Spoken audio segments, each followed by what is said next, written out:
Assalamu alaikum wa rahmatullahi wa barakatuh, fellow listeners. Welcome to another class on the Seerah Inside Out.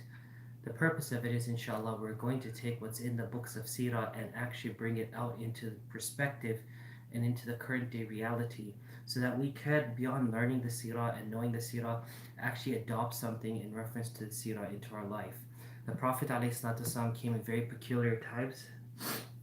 Forgive me, the allergies has been really bad every morning, and subhanallah, he came in peculiar times where the norm was totally the opposite of what a human should identify the norm to be. But subhanallah, he made the effort with the help of Allah subhanahu wa ta'ala and with divine revelation and with the companionship of the Sahaba. Alhamdulillah, he not only changed the status quo in Arabia, but he exemplified to the world what humanity looks like and what a world looks like. So alhamdulillah, we are Muslims today because of that effort, because of his selflessness, and because of his sacrifice. Today we're living in a world that requires that once more. It requires selfless effort. It requires a sacrifice that inshallah we give back to what it is that we need to do as Muslims. And for that we have the Seerah, alhamdulillah. And so without further ado, we're going to go into the Seerah and we're going to continue discussing from where we left off. For those who have not joined us before, they have access to the previous classes in which we had discussed the different elements of what existed in Arabia.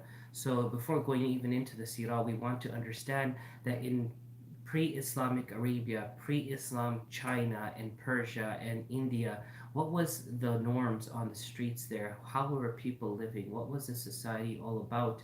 So inshallah, in respect to that, we're going to learn that first. If you understand how the world was, you will appreciate what Rasulullah did. So without further ado, Bismillah, alhamdulillah, wa salatu wa salamu ala Rasulillah, wa ala alihi wa sahbihi wa mawala. أما بعد رب يسر ولا تعسر وتمم بالخير وبك نستعين يا فتاح رب اشرح لي صدري ويسر لي أمري واحلل عقدة من لساني يفقهوا قولي ربي زدني علما والحقني بالصالحين سبحانك لا علم لنا إلا ما علمتنا إنك أنت العليم الحكيم سبحانك لا فهم لنا إلا ما فهمتنا إنك أنت الجواد الكريم. So my fellow brothers and sisters and fellow children, we're continuing on by understanding and describing and discussing the vices that existed in Arabia at the time of Rasulullah sallallahu alaihi wasallam. The next two are extensive in discussion, and I think they should be, because Allah subhanahu wa ta'ala himself speaks about it in the Holy Quran, in which he states, Bismillahir Rahmanir Rahim, وَيَسْأَلُونَكَ عَنِ الْخَمْرِ وَالْمَيْسِرِ. They ask you, O Muhammad sallallahu about intoxicants and gambling. قُلْ فِيهِمَا إِثْمٌ كَبِيرٌ. Tell them, in it is a very grave sin. وَمَنَافِعُ لِلنَّاسِ. And there is a benefit. وَإِثْمُهُمَا أَكْبَرُ مِنْ نَفْعِهِمَا. But their sin surpasses their benefit. And so when a person drinks, is there a benefit? When a person gambles, is there a benefit? There is a short-term benefit, but the long-term harm is detrimental to one's health in this world today, and it is detrimental to one's akhirah tomorrow. We are living in a world, especially for those who grew up in the 90s or 2000 or onwards, they don't realize that the society was not as such, where today drinking is everywhere. You walk into Walmart, they sell alcohol. You walk into Kroger's, they sell alcohol. You walk into a restaurant, they sell alcohol. You walk into a gas station, there's alcohol. You go to Muslim countries, subhanAllah, in every hotel room, there's alcohol. What is the point? Alcohol has become normalized in our world. Matter of fact, there's some countries you go to, there's alcohol accessible more than there is water accessible. And it's a sad state of reality, and this alcohol was one of the vices that the people of Arabia were indulged in to the highest degree, that it only happened later on in Islam that they willingly detached themselves from such a vice. Believe me, it was a hard thing for them to do because alcohol was everywhere. Alcohol was in their blood, metaphorically speaking. It was just something that they did and they were going to continue to do. So Rasulullah SAW didn't come and confront them and say haram. He knew that this thing was a big problem and he worked around it, and so did the Holy Quran. And so we're going to talk about that right now. And the other vice we'll talk about, inshallah, is gambling. Gambling was widespread. And they used to gamble on smallest things. They used to gamble with arrows. They used to gamble on animals. Gambling is also something very, very, what you call predominant in our societies. I haven't seen it much in Texas in comparison to Florida, but in Florida, gambling is everywhere. People gamble online now. You have apps to gamble. There's casinos. There's, subhanallah, uh, zombies walking in with their money, walking out with nothing. Yes, there's a chance that you might win something, but the chances of you winning are slim compared to the chances of you losing everything. So let's go into what the author has written in the book about these two vices. The source of all kinds of sin is drinking of wine. Uh, the source of all kinds of sins is drinking of wine, oppression, adultery, quarreling against each other, and the like. The prevalence of drinking of wine is wide in Arab. These people, there were drinking dens almost in every house. It is a matter of surprise for anyone for not being addicted to drinking. At that time, everyone was addicted to drinking. The people gathered in a wine house. The women singers and dancers would perform their best performance for the satisfaction of the group. They were also addicted to gambling a lot with drinking. The drinkers would create new incidents of shamelessness and brutality one after another. They would organize lottery of camels playing, and the victorious would slaughter camels forthwith to enjoy eating roasted meat with the friends. Sometimes the owner, being drunk, went straight to the camel stable of his own and slaughtered the camel one after the other. The men present on the occasion would jointly prepare food and roast meat and enjoy joyfully. It was craziness. They'd be drunk, they would kill their own camels, they just roast its meat, they would gamble on weirdest things. Because when a person is in that state of intoxicant or drunk, and I want you to understand that khamr doesn't mean just wine or alcohol. Any type of intoxicant that shadows your mind, doesn't matter if you have more of ability to push it away. Many people, if they by default can be intoxicated by that, it's considered an intoxicant. For example, a person can drink a bottle of beer and become intoxicated. A person can drink three and not be intoxicated. It doesn't mean it's not haram for that person, but it's haram for the first person. No. Anyone who drinks alcohol or anything that's intoxicant, anything that covers the mind, is considered khamr and is considered haram. Drinking of wine was a matter of pride. The poets would feel pride of drinking wine of different kinds by mentioning it in their poems. Almost all the houses became a den of drinking wine. They would prepare different kinds of wine with different names. Majdood Din Furuz al Abdi wrote a book on the Arabic names of wines prevalent in that time. He mentioned 250 such names. It should be mentioned that at the time of the advent of the Prophet Muhammad sallallahu alaihi wasallam, the use of wine was prevalent as before. It wasn't like when Prophet sallallahu alaihi wasallam came, like, okay, let's hide our bottles now. No, when he started his mission of propagating the message, people were still drinking. The prevalence of wine and intoxicants at his time was quite the same as it was before his time. There was widespread disturbance in the society due to excessive drinking of wine. It is mentioned in Sahih al-Bukhari that Ali radiallahu anhu got a camel as booty of the war of Badr. And we're talking about the battle of Badr. Just keep this in mind, Ali radiallahu anhu. Besides, the Prophet ﷺ gave him a camel out of 1/5 share. The marriage of Ali radiallahu anhu with Fatima radiallahu anha had completed earlier, and now he was preparing for holding a banquet.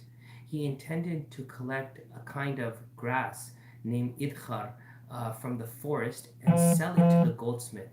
When this end in view, with this end in view, he came out and saw that somebody had cut a piece of meat on the back of his camel and tied its belly for taking out the liver.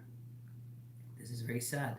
We talked about this last week, that they would take a live animal and they would cut pieces of meat off the live animal and eat it. So now Ali radiallahu ta'ala, after Battle of Badr, he gained his share from the booty of the war, and he wanted to now hold the feast of his wedding. And so when he went out and came back, he noticed that same camel, someone had already taken a piece of meat off of this alive camel, and someone tied the stomach because they had extracted the liver from this alive camel. With this, subhanallah, on inquiry, he came to know that Hamza radiallahu ta'ala and some of his Ansari friends had assembled in a nearby house for drinking. A woman singer was singing at that time. Ala ya Hamzatu lishurufin nawa. Beware, O Hamza, it is for the healthy camel. Ali radiallahu anhu had approached the Prophet ﷺ and related everything to him. On hearing everything, the Prophet ﷺ, along with Ali radiallahu anhu and Zayd radiallahu anhu, went to Hamza radiallahu anhu, who was fully drunk at that time. When he saw the Prophet ﷺ, he said, "You are the servant of my father." Observing the atmosphere, the Prophet ﷺ left the place. Hamza radiallahu anhu was martyred in the third year of Hijri in the Battle of Uhud. Drinking of wine was not prohibited at that time. Since the drinking of wine was very popular and the people were very much attracted to it, it was not prohibited all of a sudden. The order of prohibition came in three stages, one after the other. At the first time, it was mentioned about the good and bad effects of wine. In the second, it was prohibited not to say prayer at the time of being drunk. And in the third time, wine was declared forbidden. At this time, the declaring of wine being prohibited, Umar radiallahu anh prayed to Allah subhanahu wa ta'ala, Allahumma bayyin lana fil khamri bayanan shifa'an. O Allah, give us clear direction about wine. There were two things that Umar radiallahu anh was so concerned about, he prayed to Allah for divine direction on. One of them was intoxicants. So number one, the first revelation that came down in reference to it, Allah subhanahu wa ta'ala spoke about it not being good. Number two revelation that came down, Allah said, do not pray. لا تقربوا الصلاة وأنتم سكارى. Don't come to prayer in a state that you're intoxicated. And in the third verse, third revelation, Allah subhanahu wa ta'ala made it haram. So Allah subhanahu wa ta'ala, through His divine wisdom, didn't upright up front just prohibit wine and forbid it, because that's not the way something should happen. There's something called wisdom, and the wisdom of the divine is what we should learn from. In a time when people are drunk and people are in this state, we need to understand what's the best way of approaching this matter. When you see someone in your family or in your friend circle or in the community who is obsessed and who is addicted to a certain vice, it's not right to go up to them and say, this is haram and you're doing haram, because then they will upright show their carelessness and say, I don't care, what are you going to do about it? And at that time they'll do kufr, and you don't want them to do that. Allah subhanahu wa ta'ala knew if He was to forbid wine in the age of Makkah, it wasn't going to make things better. It was a step-by-step process getting to that point where Allah could then address it and the people's faith would be strong enough that they would accept it. Now we're talking about the time of Badr, and at that time Hamza radiallahu ta'ala, because of being drunk, he did this to the camel, and because of that state of intoxicant, he was intoxicated. He didn't even know what he did. So Umar radiallahu ta'ala used to pray to Rasulullah sallallahu that Allah, he used to pray to Allah subhanahu wa ta'ala, Allah, give us a very clear-cut guideline in reference to this. Abu Hurairah radiallahu ta'ala said, drinking of wine was prohibited in 3 consecutive orders. At the time of the Prophet sallallahu alaihi wasallam, his migration to Medina, the people used to drink wine and enjoy wealth acquired from gambling. They asked the Prophet ﷺ about the drinking of wine and gambling, the verse I recited in the beginning of today's session. They asked him during the migration, what's wrong with drinking and gambling? So Allah revealed that verse that I recited, and I'll recite it again. Bismillahir Rahmanir Rahim. يسألونك عن الخمر والميسر قل فيهما إثم كبير ومنافع للناس وإثمهما أكبر من نفعهما. They ask you concerning alcoholic drink and gambling. Say, in them is a great sin and some benefits for men, but the sin of them is greater than the benefit.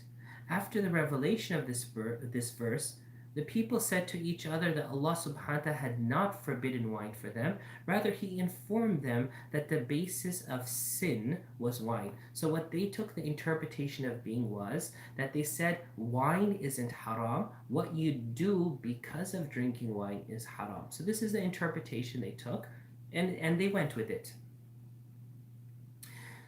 So it was better to avoid anything which causes sin.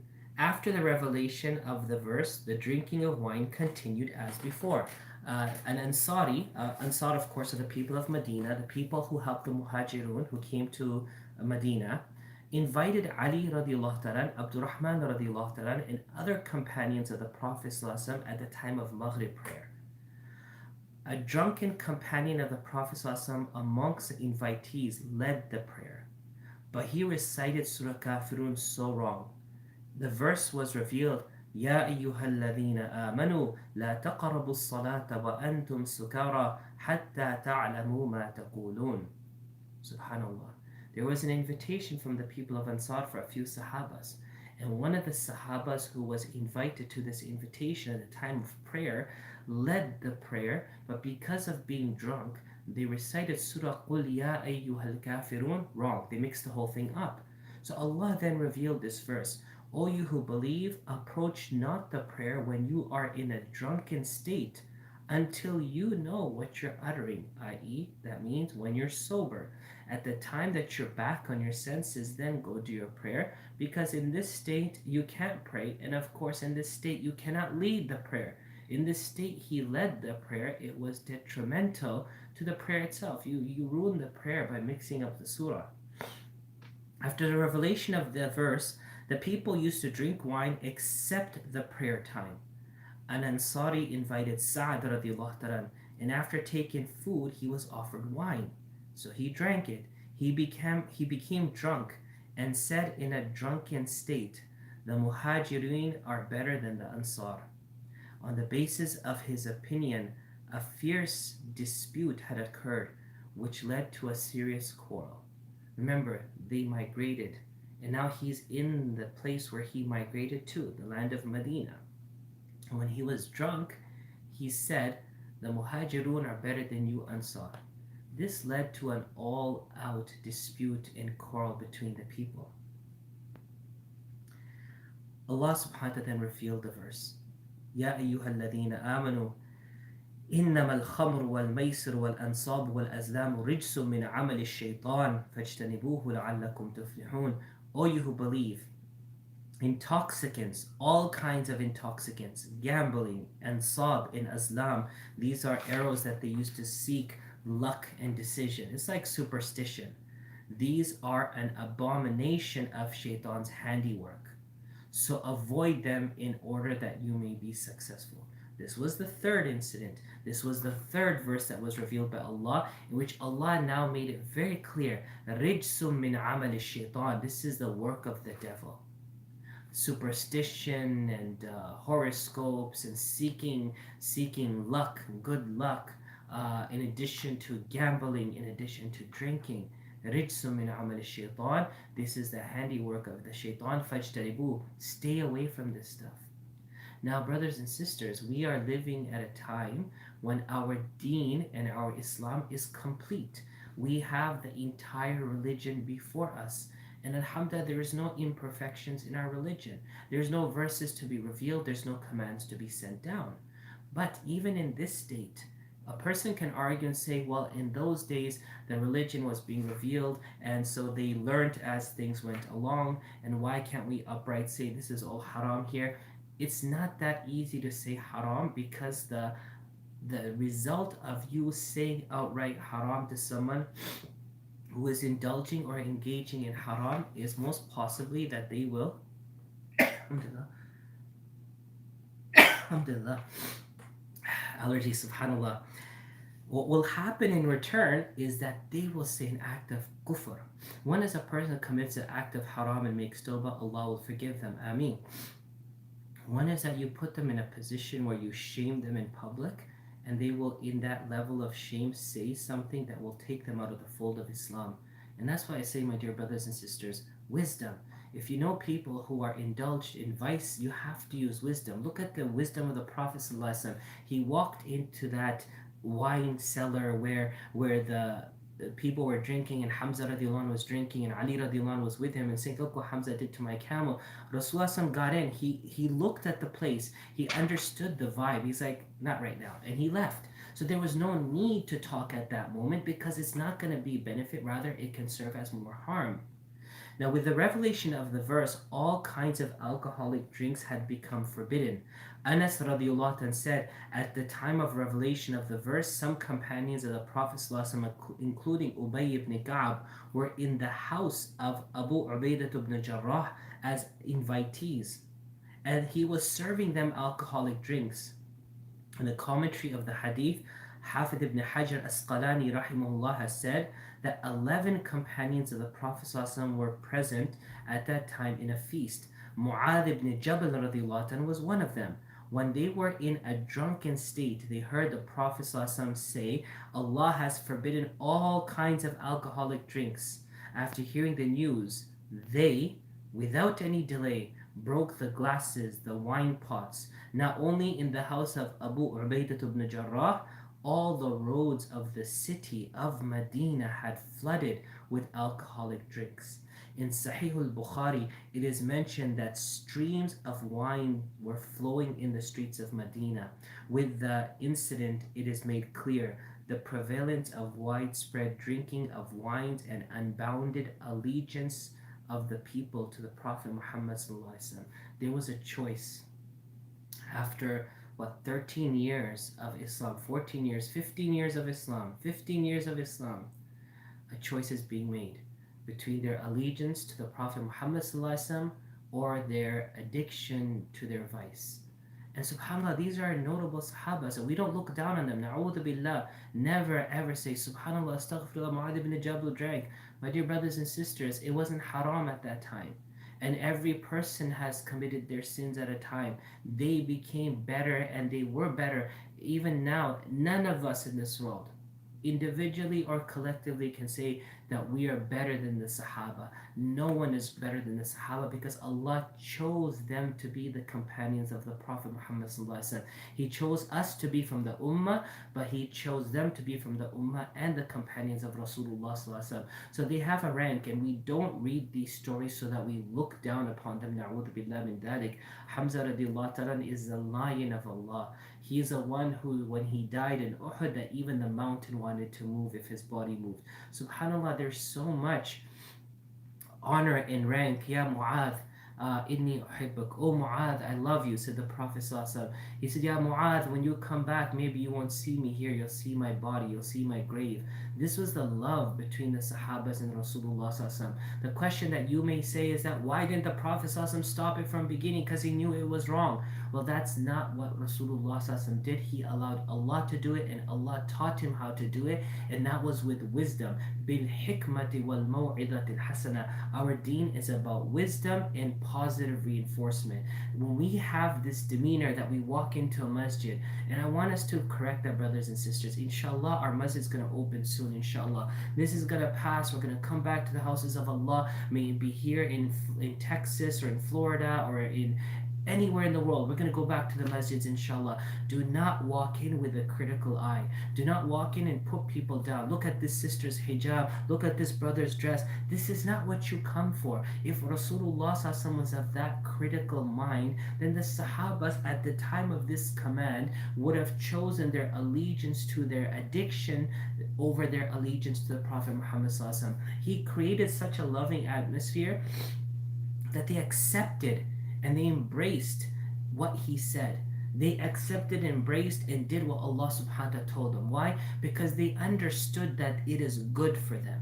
But it only will happen when they see it to be good for them. If you and I continue to shoot these venomous words to them, or just quote hadith and Quran and say haram, haram, it doesn't work like that, my dear brothers and sisters. It hurts, because how many people leave the masjid, leave Islam, leave the Muslims, leave the Ummah because of such people and their actions. So you see here a very clear-cut demonstration of vice which was predominant in entire Arabia.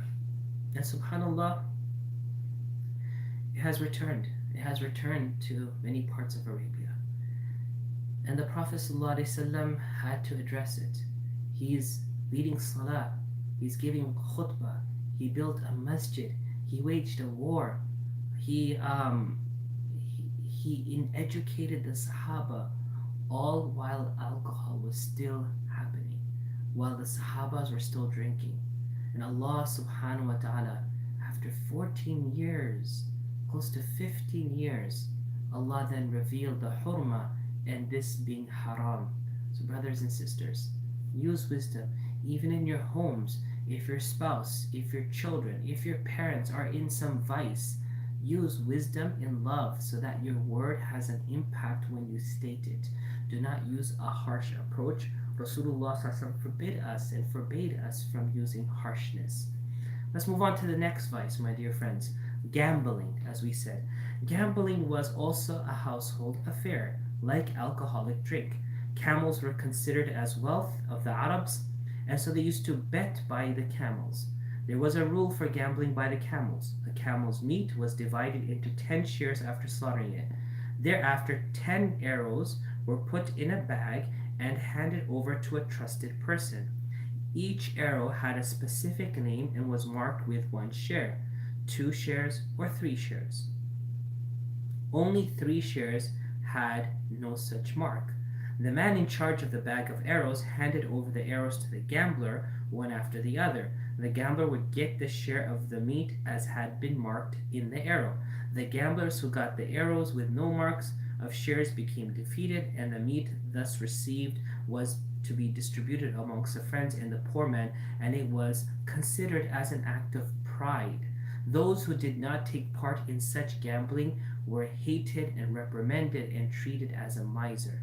They considered it a dishonor to have social retaliation with such a miser. Besides, there were other rules for gambling. If defeated, they had been so deeply absorbed in gambling that the loss of wealth would encourage them as bait their wives and daughters in gamblings. If defeated, they were forced to hand over their wives and daughters to the opposed party. SubhanAllah. Go to California. Go to California. You will find people on the street who are homeless today. Once upon a time, they had a house, they had a family, they had a job, they had a career, and they had a gambling addiction. And today they've lost their homes, they lost their families, they lost their wealth, they lost their job because of this. Not just in California, it's in a lot of places, but there was once a segment I watched on this that people, what gambling does to people. Na'udhu billah, my dear brothers and sisters, I tell you, for the sake of Allah, gambling starts small. It starts like a few friends sitting at home, Jalham Dash Kil, they will play cards. And in that, they start talking about what they would bet on. And it's all these bets that lead to bigger things. You may bet on a soccer team or a basketball team winning a game, and they win the game, and it's like, oh, wow, I think I got a good mind for this. I'm good for this. And then a person goes in from a joke to making it serious and betting money on it. I'll give you a story of one of my close friends, Adil, who in Canada, he told me an incident of his gambling, and subhanallah, it served as a lesson for me because we all are human beings. He said that he went once to a casino and he took with him a couple of $1,000 and he began gambling. And not only did he gamble, but he became very successful in his gambling endeavor. By the end of the night, he had already won over $100,000 plus a Corvette from the casino. And so what they did was they insisted that night he spend the night in their suite, and he enjoy everything on the house. And continue to enjoy his money here, because the last thing these people want is that you take this money and you leave the casino. And so he spent the night and he talked about how the immoral things that they presented to him. The next day he took his money and he started gambling, and he lost not only all the money, he lost the car, and he went back home in debt, thousands of dollars. So my brothers and sisters, gambling may be thought, many of us who come from foreign countries, we think gambling is like people are na'udhu sitting in casinos alone. No, gambling is everywhere. People nowadays gamble. It was a law that was passed in the state of New Jersey that legalized betting on the Super Bowl this year, and many of you may not know, and many of you may know. So, what happened? People actually took flights to New Jersey just to gamble on the Super Bowl and fly back home. Flights were so expensive because it was the only state in America that legalized gambling on the Super Bowl, that people across the country went to New Jersey, they put their bet in, they put their money down, basically whatever they were betting on, and they came back home. Subhanallah, this vice exists in sports gambling. Gambling exists in so many levels. You go to a gas station, they have the scratch off cars, or you have the weekly lottery. In Florida, we used to have 3, 4, 5 different types of lotteries weekly. You'd see on TV at 10 o'clock news the numbers of the lottery. Subhanallah, brothers and sisters, it is such a deplorable state because you become, as I said, a zombie. People enter there with their life savings, and subhanallah, they exit there with nothing. And they are willing to, as it happened in days of ignorance, they're willing to gamble off their wife and their children and their car and everything else. I'll give you one example. The first masjid I was employed at in Florida was off of a main road, Cleveland Avenue, Highway 41. And so I used to reside in the masjid at that time because I was newly appointed. It's my first job. I didn't have a place to live. I didn't have the money to live in a place. I lived in a room in the masjid. And subhanAllah, in the afternoons after Dhuhr, I used to go down the road to the main road, and there was a gas station there. And in the gas station was a very dear friend, Hafiz Sajan. Hafiz Sajan was a good friend, and he used to work at the gas station. And subhanAllah, coming from another country, he had to work there. He used to work sometimes 15, 16, 18 hours a day. SubhanAllah, one day I was sitting and talking with him. We just have a conversation and, talk about the Quran, and he would talk about how I'm acclimating with the new city. And at that time, I remember, and I won't forget, there was a lady who had just cashed her social security check. And she came in. She was an elderly lady, and she was shaking, and she pulled out $100 from her purse, and she said, "I just got my social security check." And she put down $20 for a scratch card. She took the scratch card, she went to the side, she came back, and while we were conversing, she already spent $60 of the $100 that she had pulled out. And at that time, she was pulling up another $20 for another card, and Hafiz Sab said, "No, I'm not going to give any more." I'm not talking about Hafiz Sab working in a gas station. That's a different discussion. It was an unfortunate scenario because of how he came into the country and how he had to work. But subhanAllah, the lady, I felt so bad for her. It looked like she hasn't taken a shower in a few days. She hasn't eaten. She could have bought food from the gas station, but all she was doing was putting down those 20s to gamble. So brothers and sisters, when a person becomes addicted to gambling, and there are all sorts of gambling, there are online gambling apps that people gamble for fun. Even that is a red flag, because once you get addicted to that type of gambling, it's only time that you will really gamble with your money in your life. So subhanAllah, this is what they did. And then they had arrows that they would use to choose a piece of meat, that who would get what share. That was the type of gambling they did. So may Allah protect us and our loved ones from this. Ameen Rabbil Alameen. It's a vice. It's a very dominant vice in the world today. Do not think for a second that we are free from gambling as a vice. Gambling is in our Muslim communities big time. And subhanAllah, it causes a lot of financial stress at the home when the spouse comes to realize that one of them has been gambling and money has been flying out of the door. This happens, and this is happening. May Allah protect everyone. Ameen Ya Rabbil Alameen. Now let's go on to another thing attached to money, and we'll end with this topic today, inshallah. And that is, actually I want to take two topics if you don't mind. One is usury. The Arabs, in the Arabs, usury was widely practiced. What is usury? Interest. Abbas radiallahu anhu, the uncle of the Prophet Muhammad became a wealthy person by doing business. He also did the business of usury. On the day of the farewell pilgrimage, look at this, Abbas, not Ibn Abbas, Abbas, the uncle of the Prophet was very rich, was affluent, was well-to-do, because he was a business person. And not only was he a business person, but he made a lot of money through interest, charging people interest. SubhanAllah, if you have a credit card, if you have a car loan, if you have a mortgage, look at the interest. Even if it's 2.5%, 3.7%, 4.2%, whatever it may be, look at how much money that ends up becoming. What's 4% of 500,000? Do the math, and this is coming in not just as a one-time sum. Every time there is a 4% charge, subhanallah, it's a lot of interest. In a similar fashion, a car loan, what is the end result? The car may cost 35,000, but with a 2% finance or 2.4% finance interest, how much more money are they making? And if you look at your credit cards, averages 12 to 18 or 22% is on your credit cards interest. So subhanallah, Abbas radiallahu anh made money from interest. On the day of the farewell pilgrimage, when did this happen? A few months before Rasulullah left the world. We're talking 20 plus years into Islam. The Prophet declared in the farewell sermon, I have it written down in front of me in my son's room, and I want you to go read it after if you have it in your homes, that he said that usury is forbidden, and he forbade the usury of Abbas first. He said all interest owed to Abbas is now null, it's nullified. Yeah, he will get his principal, he'll get his capital, but interest he's not going to get anymore. Uthman and Khalid ibn Walid radiallahu also took usury. The famous leader of Taif, Masud Thaqafi, and his brothers Abu Yalili and Habib used to do usury business amongst the people of the Mughira tribe. After the victory of Taif, the people accepted Islam, and the people of Mughira tribe were asked to repay the usury. At that time, the verse was revealed: Ya ayyuhalladhina amanu taqullaha wadharu ma baqiya min ar-riba in kuntum mu'minin. O you who believe, be afraid of Allah, fear Allah, and give up what remains that's due to you from interest from now on if you are true believers. Ta'if was then regarded as the main crop area of Arabia.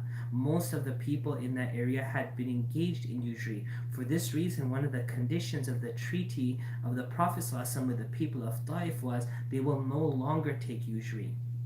The similar condition was imposed in the treaty with the leaders of Najran in Yemen. The general principle of usury was that the lending money was to be returned within a fixed time, with a fixed amount of money as an interest. But if they failed, at that time was extended and the fixed interest increased. In such a way, the amount of fixed interest would increase abnormally, leading to higher than compound interest. Even the original amount was increased to double, triple, or more if it was not repaid within the fixed time. In such a situation, the debtor normally had failed to repay the original and interest money to the lender, who in turn took possession of his property of the debtor. In fact, the Jews were engaged in such type of money lending businesses widely, and the poor people had been chained in their trap. It has been mentioned in the Quran of such type of usury: Ya ayyuhalladhina amanu la ta'kulu riba ad'afan mudha'afa. O you who believe, do not eat usury doubled and multiplied. Wattaqullaha la'allakum tuflihun. And fear Allah that you may be successful. I want to just give one story here, and we may finish with this inshallah. Interest. Who is suffering from interest in America? Not the rich, the poor. Subhanallah, one of the brothers in his family who used to clean our masjid in Florida, one day he told me about his car payments. He had an old Honda Civic.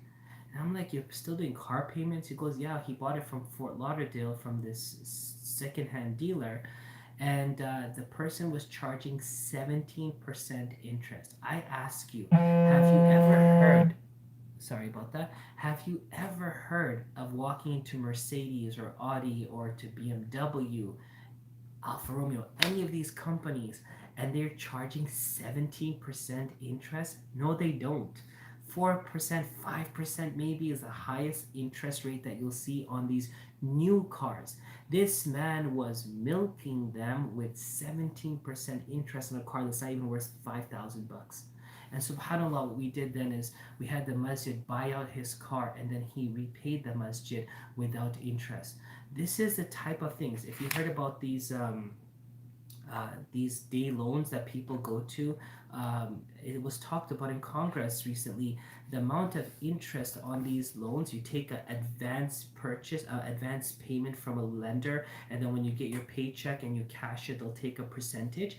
the percentage was an exuberant amount. I think it was 22 or 25%. My dear brothers and sisters, a lot of people who are making money are preying on the poor people, and they're making big lump sums of money on something known as interest. Allah subhanahu wa ta'ala had made interest something forbidden, but that came with time. When the treaty was written with Taif, interest was inserted in there as a condition. In a similar fashion, when Abbas radiallahu anhu was continued to take interest, Rasulullah addressed that in Hajjatul Wada, in the farewell pilgrimage, months before he passed away from this earth, he addressed it then. What was the point of saying this? Is that we need to understand that when a vice is rooted in a society, it needs to be extracted slowly. It needs to be extracted with wisdom and in a slow fashion so that it doesn't return. And subhanAllah, from those in our Muslim community who are taking interest. Now, there's two things here I want to explain. Of course, anything with interest is wrong, is forbidden, giving or taking. But for those of us who are compelled to give interest due to a circumstance, maybe a house or whatever else, you should do your best to pay it off as soon as possible to get away from the wa'id and the curse of this. Now, what's the curse? Anyone who has not stopped dealing with interest, فَأْذَنُوا بِحَرْبٍ مِّنَ اللَّهِ وَرَسُولِهِ, you have declared war on Allah and His Rasul. So I want those of us who are paying interest to realize that we don't want to get in a state where we're declaring war with Allah and His Rasul, and thus we should pay off the interest as soon as possible. Now, for those who take interest, for those who conduct business and trade in a way that they take business, with all respect of the Quran and the Hadith, let it be known from this verse that it is actually declaration of war with Allah and His Rasul. And may Allah subhanahu wa ta'ala give barakah in your business in a halal way so that you don't have to use interest as a mean of gaining money. The money that's gained from this, my dear brothers and sisters, ends up becoming a burden on us and our families. May Allah subhanahu wa ta'ala protect all of us and allow us to do what's best for our families and what's best for Allah and His deen. Ameen Rabbil Alameen. Now, there is time, and I want to respect your time, but I've realized when we push a class an hour and such, people really don't engage. I thank the few for engaging this afternoon. I would say in respect of your time, and I do have a class at 1, which is still I have time, but I want to talk about one more subject matter if you permit me to do so, inshallah, and that is one of the final vices of today. It is the final vice for today. Keep in mind we still have a few more to go, and inshallah next week we'll enter into Persia and understand that in Persia what was the vices that dominated that society. But for today, inshallah, to close off, let's talk about one more vice in Arabia, and that was astrology. There were one or more astrologers in a particular area. They would forecast and make open the secrets. The astrologers and the Arabs believed the astrologers had jinns with them, and they had informed the jinns. They are informed by the jinns about the secrets of the future. The astrologers lived in the house of deities and were worshippers of deities. They advised the people to worship a particular god or sacrifice or offer cooked rice, etc., to a particular deity for release or protection from any danger or misfortune. In this way, they took money and other valuables from the people. The astrologers who became Muslims afterward openly confessed that they used to take the money and valuable gifts that people used to donate in a fraudulent manner. Islam has prohibited all such bad customs. By the influence of the astrologers, the Arabian people were accustomed to have faith in many impracticable and imaginary things. So, what was an astrologer's job? Let me explain this here. Someone who would predict the future. It's just like today we have the palm readers and the soothsayers and the fortune tellers, the people who have the ball and like, I know your name and stuff. If you ever gone into these people, don't, my dear brothers and sisters. If you had, say your kalima again, we don't want to die in a state where we yarqun or yastarqun or yatatayyarun, because the Prophet said, La yarqun wa la yatatayyarun wa ala rabbihim yatawakkalun. Let's not be amongst those who are superstitious or follow fortune tellers, and we should be those who depend on Allah subhanahu wa ta'ala solely. So if you were to go into these places and those people are to tell you your name and where you live and stuff, you're like, oh my god, they know everything. They don't know anything. They're jinns. The jinns read your driver's license, for crying out loud, and they know everything about you because it's what they do. It's all superstition. And matter of fact, at the time before the wahi and revelation, their job in business was booming because Allah had allowed the jinn access to go up and down and to listen in to what was being discussed in the court of Allah. Allah was not decreeing affairs at that time. Everything has been decreed before the creation of the heavens and universe. Allah was deploying the angels and delegating the tasks to them, and they would listen and they'd come back and tell their fortune tellers. But then happened was that doors of the heavens locked when the Quran started being revealed, and what happened was the jinns had held a big gathering and they discussed, look, our business is in jeopardy. Let's find out why the heaven doors have closed. And they found the Prophet ﷺ reading Salah, and they realized that he was a prophet and the words was revelation. Allah closed the doors to the jinns because of revelation to ensure that there was no infiltration, and this was to remain for eternity. So at that time, the jinn still tried to sneak up, but when they went sneaking up a shooting star, we people look at shooting stars, na'udhu billah, they say wish upon a shooting star. You don't wish upon a shooting star. A shooting star is a burning angel that is out to burn this jinn. So it's like a Scud missile, a missile that goes and intercepts these jinns. So what happened was they saw themselves being blown up and killed. So the jinns tried different techniques of piling up on top of each other, and the first one listening would tell the next one, and they would send the word down. So in those days, a soothsayer, a fortune teller, would have a lot of things that would come right, and people would be, wow, this person knows things. Now they may have one or two things that may become factual, but 99% of what they say is not factual. But people still go to them, what's my future, what's my destiny, na'udhu billah. That's why we as Muslims believe وَالْقَدْرِ خَيْرِهِ وَشَرِّهِ مِنَ اللَّهِ تَعَالَى. Everything good and bad that's going to happen in your life, Allah knows it. It's going to come from Allah. So don't go seeking your destiny and fortune and your future from people. This is wrong. Allah is the one who has made you a Muslim to believe that He's the one who does it. So subhanAllah, what those people did, those astrologers, they would sit in places where there would be idols and gods, like these worshipping areas, and they would tell people to go give money or food or sacrifice to these gods, and they themselves would then eat the food, take the money, and so on and so forth, because they knew these gods were of no benefit to the people. But they fooled the people. My dear brothers and sisters, we have faith. We should not be fooled. Only those who don't have faith are fooled. Our faith protects us from being fooled by the creation of Allah. May Allah the Almighty guide us, enlighten us, allow us to realize history. We're not going into the Seerah yet. We're going to keep discussing history, because once you understand the history of that time, not only will you appreciate what Rasulullah ﷺ did, you'll be able to take his example and put it into our world today, where truly, thus far, based on the last few weeks of discussion, we are in the same place that the Prophet ﷺ was when he was sent down. The vibe in the society, the vices in the society, the actions in the society, the trends in the society is almost the same. May Allah forgive us, may Allah protect us, and may Allah subhanahu wa ta'ala allow us to be the good He wants us to be. Ameen ya Rabbil Alameen. So thank you to all of you, Jazakumullah khairan, for your patience, and inshallah we look forward to seeing you again and again. If you benefited from this, talk about it to your families. If you benefited from this, share it with your friends. This is going to be on YouTube. It's going to be archived on our channel. It's not just for this session of 12 to 1, but it's for us to continue learning from beyond this time. So may Allah make it a source of benefit for all of us. Ameen Rabbil Alameen. Take care. See you all soon. Assalamu alaikum wa rahmatullahi wa barakatuh.